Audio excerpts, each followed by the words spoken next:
Aristo sliding doors installation. Install the top track in a way that its front is in one line with the front edge of the wardrobe sidewalls.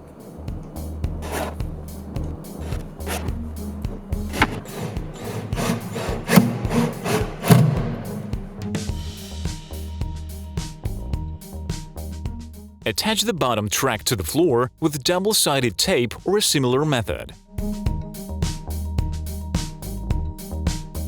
Align the bottom track 18 mm away from the edge of the wardrobe sidewalls for the asymmetrical profiles and 9 mm for the symmetrical ones. Insert the door into the top track.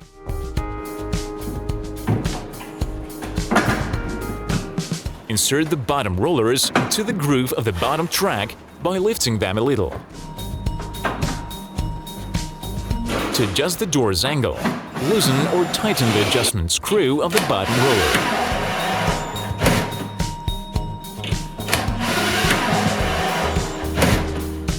Test the door. It should close tightly to the side walls of the wardrobe, slide smoothly and quietly in the tracks.